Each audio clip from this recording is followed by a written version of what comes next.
Abebembeza batoranwa kwebembera timu ya Mbarara City kuzana omu mpaka za Ankole Cup barimu Honorable Mwinempakore MP wa Mbarara City South owatoranwa nka patron, Jomo Mugabi yaza habwa chairman kandi ogu naija kuba nahwirwaho Salim Blanden Twaha. Akakiiko aka kariho MP w'eminyeto orikujwekera abakazi Maseka Nyesije owatoranwa nka brand ambassador kandi ogu we na Honorable Mwinempaka buri omwe baraganisa kuherezayo miliyoni 10, Jomo Mugabe miliyoni 1 kandi ho na hamwe harundanwa miliyoni 26 z'okushagika timu egi. Sente nyingi muno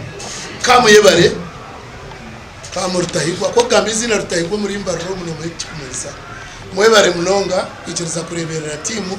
n'abandi bona bakuza kutwera ekikuru munonga accountability abantu abahereza sente zabo zagira umugasho ecyo kubanza bamanyongwe sente bazakikaho ecyakabiri zagira umugasho abo kuba turebere mirundi mingi abantu batandike bintu kebi babukorera mu business ina Mbarara City ya 10 million cyo cyamani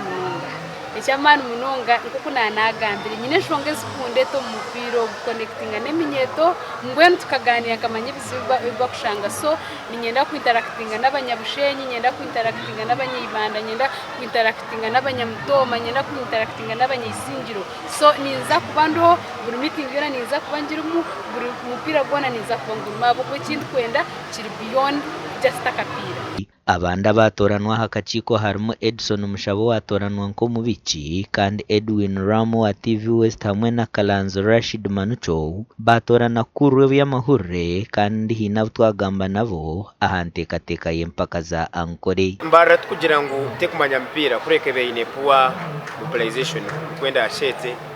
hakuba n'abantu bine sente binjo mu city Mbarara stage niyo region city itwine so nindebo kwetezo kuba pipelininga mbaza kuhangura ekikope kuba abazani babine kandi bine sente kandi bafuna good leadership intanso yamani eri mu Ankole Cup mwaka ogu no kugira ngo buri district ni handitse abazani 25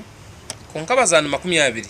bine kwana bazarwa mu district ejo abazani 5 baratunje no biha aheru ya Ankole kandi empire mingi neja kuberi aha TV. Empaka za Ankole nzija kutandika habiro mukaga by'okwezi kwa mukaga n'omuzana hagati ya Shema hamwe na Bushenyi kandi yo Mbarara City neija kwiguraho nakashara habiro 8 by'okwezi nukwe kumwe ahabwa TV West nde era akiza